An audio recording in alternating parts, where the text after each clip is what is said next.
यदि जीवन में आप बड़ी सफलता प्राप्त करना चाहते हैं तो आपको अपनी आत्मिक सोच में परिवर्तन लाना होगा।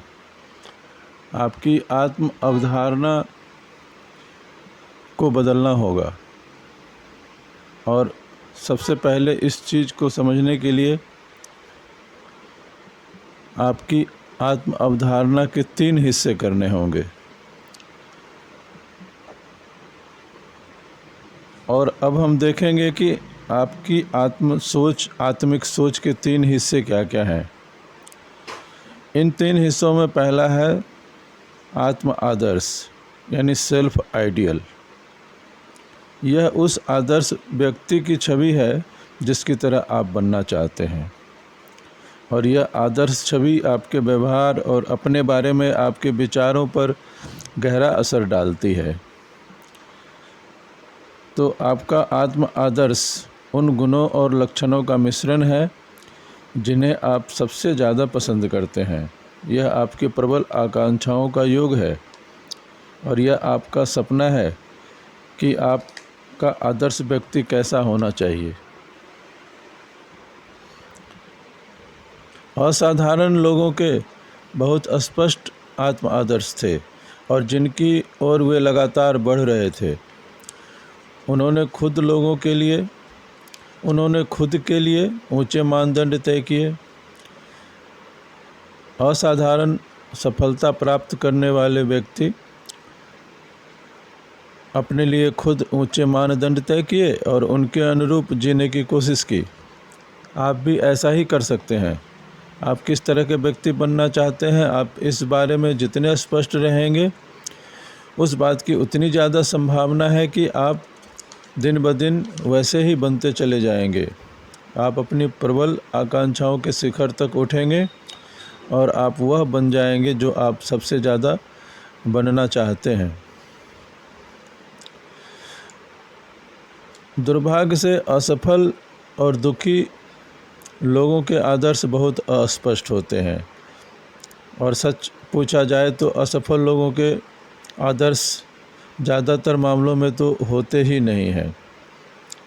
वे किस प्रकार कैसा बनना चाहते हैं इस बारे में ज़रा भी नहीं सोचते, न उन गुणों पर ध्यान देते जिन्हें वे खुद में विकसित करना चाहते हैं।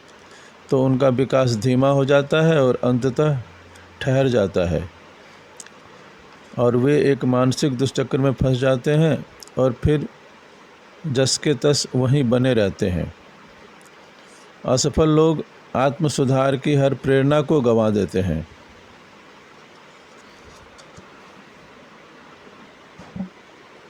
तो आप अपने आत्म आदर्श को स्थापित करें, और जब भी कोई व्यक्ति दूसरों में अखंडता, उद्देश्यपूर्णता, साहस और कर्मठता के गुणों का सम्मान करता है, तो वह अपने भीतर भी इन जीवन मूल्यों को आत्मसात करने लगता है। और जैसे जैसे आप अपने मूलभूत जीवन मूल्यों को स्पष्ट करते हैं, उन्हें अपने हर काम में एकीकृत करने के लिए मेहनत करते हैं, तो आपका व्यक्तित्व बेहतर होता है। और चूँकि आपका बाहरी जीवन आपके भीतरी जीवन का प्रतिबिंब है, इसलिए आपके कामकाज, आपके संबंध, आपके बाहरी जीवन का हर पहलू भी सुधरता है। अब आत्मिक सोच का दूसरे हिस्से पर बात करेंगे। यह है सेल्फ इमेज यानी आत्म छवि। इसका मतलब है कि आप हर दिन खुद को किस तरह देखते हैं और अपने बारे में किस तरह सोचते हैं। आपका आंतरिक दर्पण क्या है, जिसमें आप यह पता लगाने के लिए देखते हैं कि किसी खास स्थिति में कैसा व्यवहार या प्रदर्शन करना है। और आप अपने आंतरिक दर्पण के अनुसार ही बाहर व्यवहार करते हैं। आप हमेशा उस तस्वीर के अनुरूप व्यवहार करते हैं जो आपने अपने बारे में खुद के भीतर स्थापित कर रखा है। इस कारण परिवर्तन आसान हो जाता है। अगर आप हर क्षेत्र में अपने भीतर स्थापित मानसिक तस्वीरों को बदल लें तो परिवर्तन आसान हो जाता है, और आप अपने प्रदर्शन और व्यवहार को आसानी से बेहतर बना सकते हैं।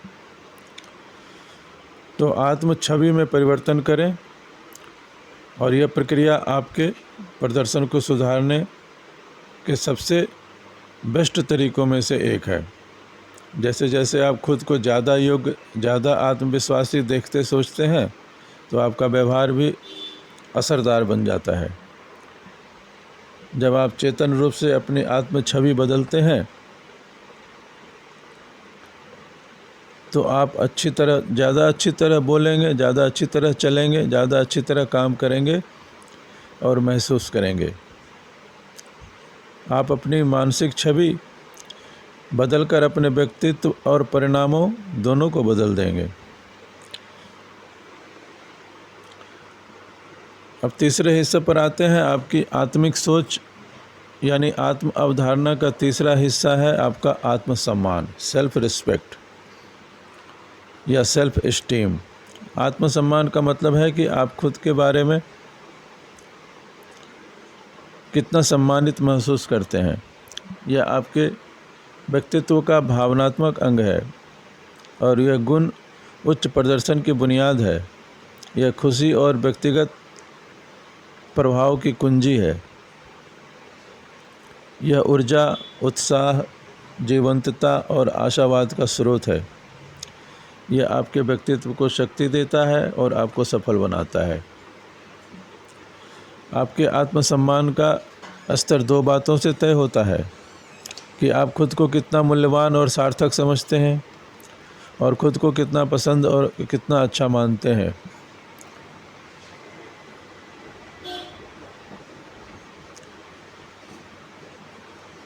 यह आपका खुद का मूल्यांकन है जिसका इस बात से कोई संबंध नहीं कि उस पल आपकी ज़िंदगी में क्या चल रहा है या बाहर क्या चल रहा है। यह बाहरी चीज़ों पर निर्भर नहीं है। ऊंचे आत्मसम्मान वाले व्यक्ति के जीवन में असंख्य मुश्किलें और बाधाएं होने के बावजूद वह अपना ऊंचा और सकारात्मक आकलन कर सकता है। दुर्भाग्य से बहुत कम लोग विकास की इस अवस्था पर पहुंच पाते हैं और इस ढंग से सोच पाते हैं जहां पर वे बाहरी परिस्थितियों के बावजूद भीतरी मूल्य का एहसास कायम रख पाएँ। लेकिन आपको यह एहसास कायम रखना है कि आपका आत्मसम्मान बहुत ऊंचा है। आपके आत्मसम्मान के स्तर को तय करने वाला दूसरा तत्व है आत्मक्षमता की भावना। आत्मक्षमता का मतलब यह है कि आप जो भी काम करते हैं